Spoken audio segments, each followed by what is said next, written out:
So all guests on ZASLOW Show 2.0, everybody knows, are brought to us by the official beer of ZASLOW Show 2.0. JohnnyCuba, European roots with a Caribbean soul, refreshing German lager in a can. Go pick up a six-pack right now. If you're out, you got to go get more. All right, go pick up a six-pack of Johnny at your local Sedano's, Presidente, Winn-Dixie, Fresco y Mas. You always got to drink responsibly. I drink responsibly because I'm watching the Heat game in the ZASLOW Mansion family room in my underwear, holding a JohnnyCuba in my right hand. Don't forget JohnnyCuba's mantra, of course, stay tranquilo. Joining us here is our pal, Pacific guy, Jorge Sedano. Perfect timing to have him on, considering last night's events. First up, hello, good morning. Hello, hey. Hello, good morning. I like the way you said the word tranquilo. That was good job by you. Yeah. I've been practicing. So great day to have you on. Where did you watch now? Now, last night, I know you weren't working. It was a TNT game for the Lakers. Well, Did you just watch the game from home last night? What was the experience? I was at the arena because I went to the Lakers game. So I was watching the beginning. I was doing my radio show, which is right across. Our studio is right across the street, or are right across the street from Crypto.com arena. So I watched the first half while I was doing my radio show. And then at halftime, I walked over to the arena because we were done, because we're the Lakers flagship at ESPN Los Angeles. So I walked across the street and I just sat there in the media dining area, which is a huge space where the dining's happening. And there's like a small media room there too. Tons of TVs everywhere. And most of the TVs were on the Heat game. So yeah, what was the buzz with them? Like what was going on? So I would say that, people were kind of watching it, having conversations. You know how it is. You're in those media dining areas. People are chit-chatting or whatever. But I will tell you this. In the last 6 minutes of that game, the entire room was locked in on that game and like oohing and eyeing on everything that was happening during the game. And how do you expect? You want the Heat to win. You got ties. Were you into it? Of course. I mean, listen, I think that in those scenarios, right, you're always trying to be professional. Yeah. But when everyone else is oohing and eyeing, I think it allows you to do an ooh and ah as well, right? And just then there was perhaps maybe a conversation with Vinny Goodwell of Yahoo Sports where he's like, oh, I think maybe the Knicks, if they win, I think the Knicks get to the conference finals. To which I said, even in the dilapidated state of the Heat right now, I don't think the Knicks could beat the Heat. So, but that's getting way too ahead of ourselves here. I'll just say this in response to that, because I brought it up on today's show as well. And I specifically said that now that is the only time I'm mentioning it. I don't want to talk about it again until it happens. But I mentioned it because I think there's a lot of people right now who don't understand that the Heat and Knicks are a win away from Heat Knicks Eastern Conference semifinals. So that part to me was worth pointing out. Oh, I don't think there's any question. When you look at it, they, all those Jeff Van Gundy, Alonzo Mourning memes and video. I actually text someone at the NBA. I said, you're one game away in each series to having to dust off those tapes and transferring them to digital. It's a dream scenario for the NBA to get Heat Knicks. Oh my. And especially when they're good. It's not like, all right, you're getting Heat Knicks. Knicks suck. The Heat are going to win in 5. Right. It would. All right. I don't want to talk about that anymore. I don't want to talk about it anymore. We're getting ahead of ourselves. If they get there, if both get there, which I think the Knicks will. I picked the Knicks from the beginning. Right. Look, I think most people rationally pick the Bucks, myself included. Of course. You didn't assume, Giannis would miss a couple of games basically in that scenario. So of course, Jimmy Butler's performance last night, out of this world. Okay, so the way that I described it was, it's the greatest individual performance I've ever seen in a Miami Heat uniform, but in the playoffs, which I don't know, that may be the same thing. But that doesn't mean that it's the best in franchise history, because it's still behind the stakes that were involved with LeBron Game 6, 2012, Wade Games 3 and 5 in the 2006 finals. Those are greater. Those are ahead of it because of the stakes. Sure. But as far as individual performances, like LeBron methodically throughout 48 minutes picked apart that Celtic team, and the game was a blowout. Jimmy's individual performance last night was a better performance than any of those I just mentioned. Do you agree with that distinction? Yes, 100%. There's nuance to this conversation. I'm with you wholeheartedly. To your point, it's interesting because this was a stat sent to us via ESPN Stats and Info last night, which is the Heat trail by 12 points with 6 minutes to go in a game and won. Entering Monday, teams to trail by 12 plus points within the final 6 minutes of regulation of a playoff game had lost 419 consecutive times. The last win prior to yesterday was the Warriors game 3 in the 2015 first round against the Pelicans. Now, granted, Dwayne Wade, to your point, also did that. I believe it was 13 points with 6 and change to go in the finals. But think about that. 419 playoff games since what we saw yesterday. That's pretty wild, just to put it into context for sure. Is anyone happier about Jimmy's performance last night than Bam Adebayo? Probably not. Yeah, because Bam, he was going to get annihilated today, George. Annihilated. Yeah. Well, look, he's still getting annihilated in my group chat from my friends I grew up with in Miami, and I'm just like, man, listen, it's not worth it. I don't want to get into it. Like, it's so funny. Like, in those last couple of minutes, Giannis had a drive to the basket, and Bam played great defense there, right? Giannis missed basically a layup, right? And in my group chat, I was like, wow, nice defense by Bam there. And my friends were like, stop it. Who cares? Just one play. And I'm like, well, you guys just like, this is the playoffs. Here's the thing. And I say this to fans of any team, right? I get in the regular season, we sit here and we tout efficiency and, you want to shoot, as close to 50% as possible, blah, blah, blah. And look, of course you want that in the playoffs too, but the playoffs are not about numbers, okay? The playoffs are not about being pretty. The playoffs are about getting wins. No matter how ugly it has to be, it doesn't matter. As long as you get the win, who cares whether the guy went, 8 for 16 or he went 3 for 16 and you got the win? That doesn't matter. Well, and it's one of those things where the playoffs are so hard. And when we talk about Jimmy, the real superstars in this league are the guys who they put up X numbers in the regular season, great numbers, and they could still be that guy in the playoffs. That's correct. A superstar, all right? Yeah. Jimmy is better in the playoffs than the regular season. That's a whole other level of performer. Yeah, to your point, you and I go way back with Boog Shambi's your boy Boog Shambi. He always talked about, like, we always had these conversations about Derek Jeter, right, in the postseason back in the day when we were all doing radio together. And the thing about Derek Jeter, to your point earlier, was he was the same guy, right, in the regular season as he was in the postseason. That's amazing. Right, and that makes him an incredible player. You know what I mean? But to your point, what Jimmy Butler does in these moments is unworldly, right? Like, it's out of this world. Like, you don't see this very often. Guys raise their level to a completely different gear. It's a very small group of people that have done this historically. And again, just to give you another piece of context, right? Jimmy Butler had 56 yesterday, okay?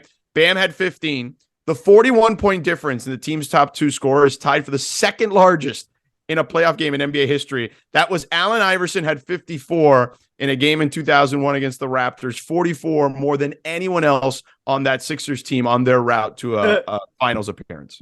Do you remember what the conversation was when the Heat traded for Jimmy Butler? It was like, all right, that's cool. Great trade. We like Jimmy. Yeah. But now you got to get a leading man to pair with Jimmy. Correct.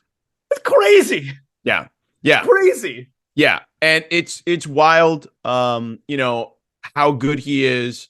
And honestly, how he processes the game in real time. I thought Spo did a nice job mentioning this yesterday, right? And Spo kind of did the thing you and I are doing. The media was trying to bait him into having conversations about basically winning the series and ranking Jimmy's performance. He wanted nothing to do with that stuff. No. But he did allude to the fact about how he processes the game in real time in a way that is very rare, right? There's only a couple of guys in that franchise's history and in general that can do that the way he did. And yes, he may not be the best guy in an 82 game season. He's certainly in the conversation as far as like top 10 or top 15, but in the 16 game season, he's that guy. Like, he is one of, at least in this era, he wants every big moment. He wants it all. In the 16 game season, currently, he's like a top 5 or 6 guy at the moment for sure. And how about when you talk about how he processes information on the floor? When the Heat were up by 3, you wish they were up by 4, but Jimmy had a toe on the line, which I don't. Can I get a replay, George? Yeah, I didn't see that. Can I get a replay? I didn't. Why? How could there not have been a replay of that? I mean, maybe they did review it, but can the viewer get a replay? Can you give me something? So anyway, they're up by 3. Sucks. You wanted it to be a 2-possession game, but then you get the Lowry steal. He throws it ahead to Jimmy, and I'm saying to myself, hold up. But no, Jimmy realizes in that moment, not only is Middleton the only defender there and he's backpedaling, but he has 5 fouls. And he went right at him and fouled him out. Like, that's one of those plays you're talking about right there. Right. 100%. And against Drew Holiday, who is, look, an elite level defender on the perimeter. He had his way with Drew Holiday yesterday, too. Like, he did a really nice job against Drew. Butler was 8 of 16 against Drew as his primary defender. That when you're talking about a guy who I think is all defense in the NBA, like, and I think Jimmy's in that category too, but being defended by a guy like that, who's all defense, and to go 50%, I know we were just talking about, ugly but effective is what you want in the playoffs. He's doing it at efficiency levels that are out of this world as well. How about that crowd, man? That shit was It was awesome. great. You could hear it pop. You could hear it pop. By the way, I think that the NBA, we were alluding to earlier about the NBA has to feel good about certain things. I would say that the NBA has to feel great about the crowds in general at a lot of these games, whether it's been the Sacramento Kings, right? Like, those people, man, in those first 2 games, were letting out, particularly the first one, letting out 16 years of pent-up frustration of not making the playoffs, right? And the Warriors crowd is always good. The Knicks crowd, I mean, those guys are going out of control too. And then Miami, the Lakers, the way they were treating Dylan Brooks the other day. I mean, that's the type of stuff you want to see when you're watching an NBA game where it pops through the TV screen. Do we need, I talked about this on the show today also. Do we need the Heat to win this series in order for the Jimmy Butler Game 4 to live forever? Yes. You do believe so? Yes. I think it can live in Heat lore, but it will live in playoff lore if they knock off the 1 seed in this scenario. I mean, the Miami Heat have been on the other side of this thing in that strike shortened season. That's not fun to be the 1 seed to lose to the 8 seed. You don't want to be that. I think that certainly adds to the equation. I think people will remember it. Like, the NBA nerd may remember it, but the casual person will remember it more if they eliminate the Bucks, and they got to do it just once in the next 3 tries. Giannis didn't look good at the end of that game yesterday. I haven't heard anything up to now, but for instance, have you? I have not. He didn't talk to the media yesterday, which I didn't like at all. He's not the only one. I mean, how about Dylan Brooks, John Morant? No, I get it. Such weak shit, George. When I tweeted out last night, I said, if you're going to, basically, if you're going to talk during wins, you got to talk during losses. No. I think Giannis is hurt. I think he's hurt again. Oh no, I think he's hurt. I think he's still hurt. I mean, he was getting the massage gun during the game. He has a legit injury. But on that last play where, like, he fell to the ground, flipped the ball behind his back, he was reaching toward his back. I think he's hurt again. Like, yes, he is hurt, of course, but I think he's in bad shape. Yeah, I would agree. I don't think he's in good shape. I don't think he's the type of guy that's going to miss games just to load manage during the playoffs. That's not him at all. Although there are plenty of people speculating about that, which I thought was kind of silly. That dude's as tough as it gets. Right. So I think we need to dismiss that immediately. But to your point, I think he doesn't look right. And now he still helped them defensively, I thought, in big stretches in that game, which is really what where they struggled against Miami. Miami's been able to shoot the lights out. Even prior to yesterday, Jimmy aside, those first couple of games, they shot the ball really well. Here's a fun stat for you. In the Mike Budenholzer era, since he arrived, I think it was 2018-19, in their first 60 playoff games prior to this series, they had only allowed 3 games of 120 points or more.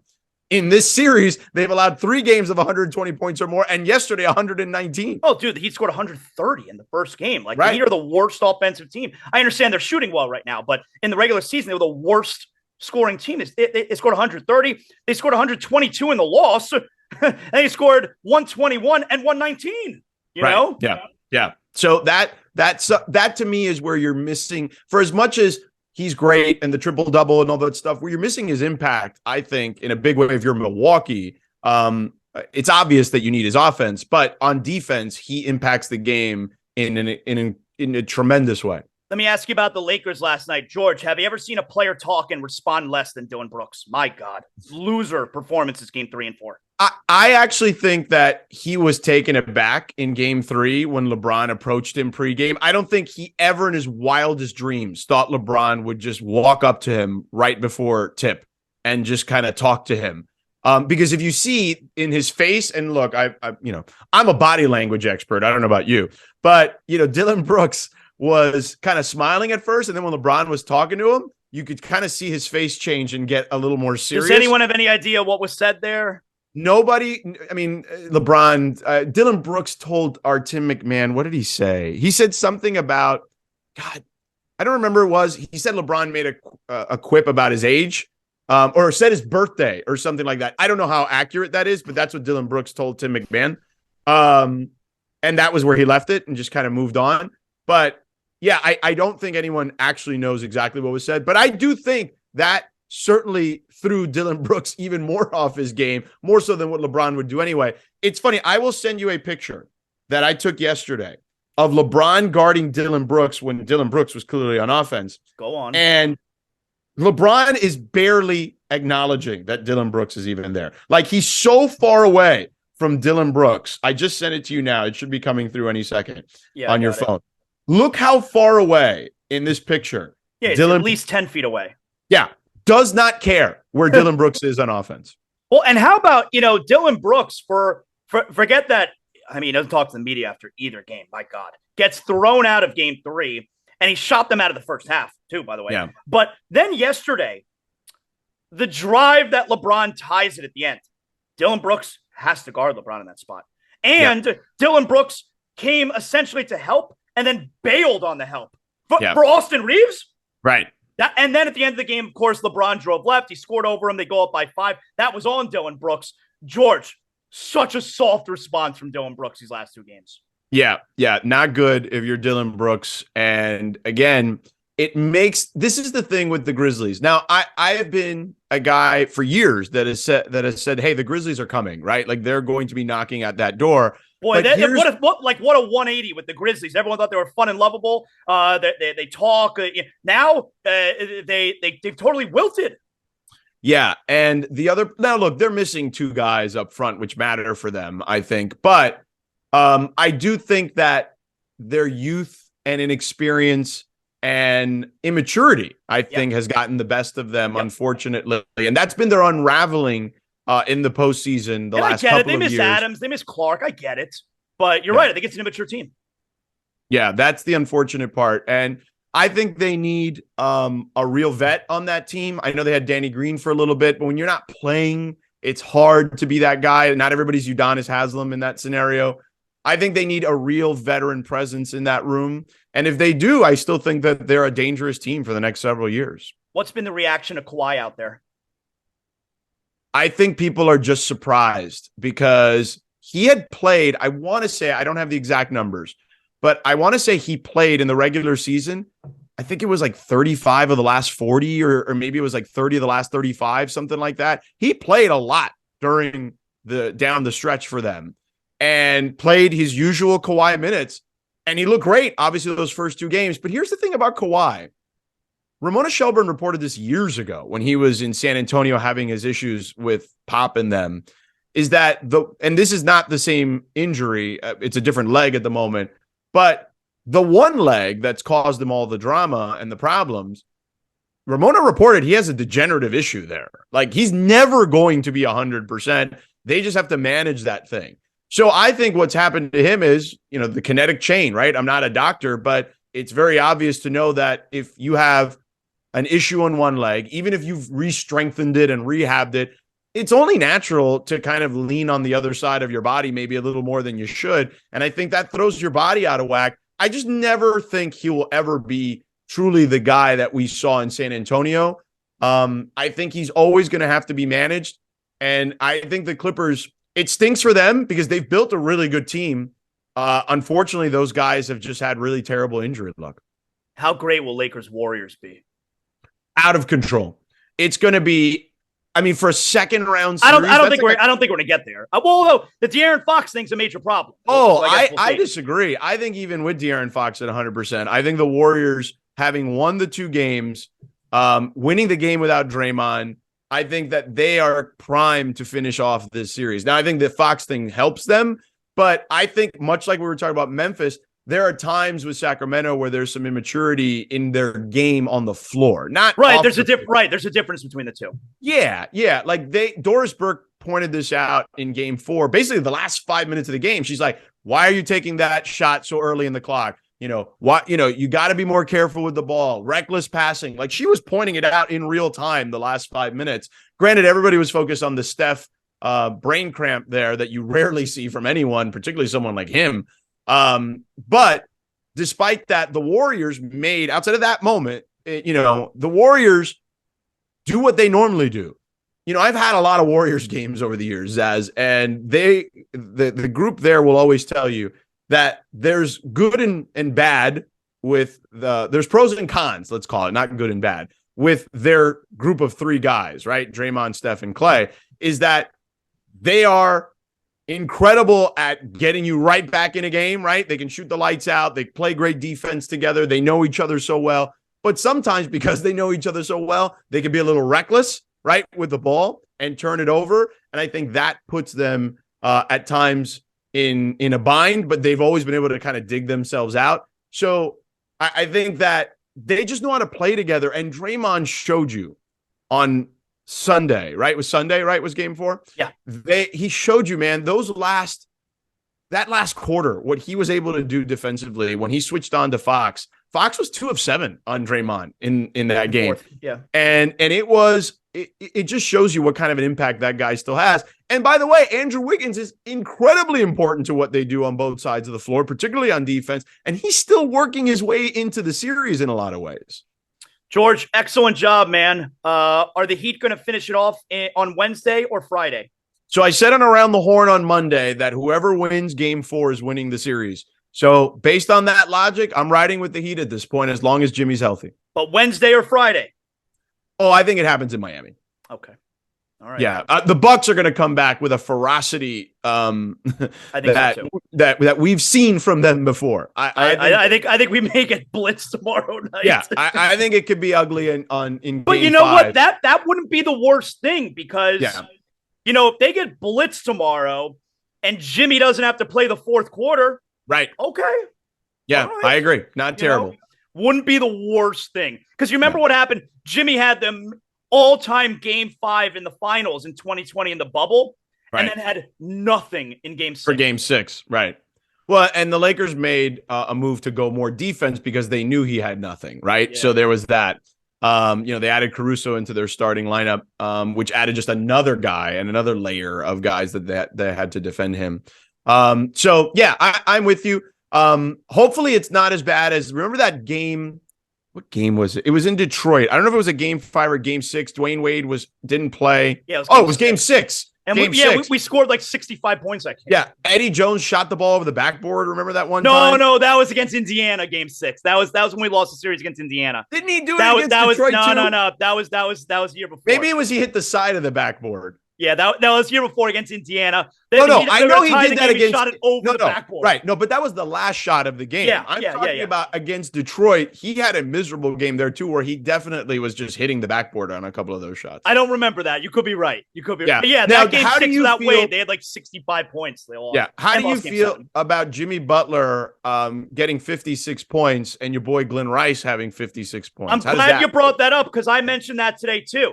A very important question that people are thinking when they're listening to ZASLOW Show 2.0 today was I rooting against Jimmy like I rooted against Wade when he had 55 that one time? Yeah. I did root against Wade. And the answer is no, I was not rooting against Jimmy. I wanted him to score as many as he possibly could. I fuck with Jimmy Butler for life. That's my guy.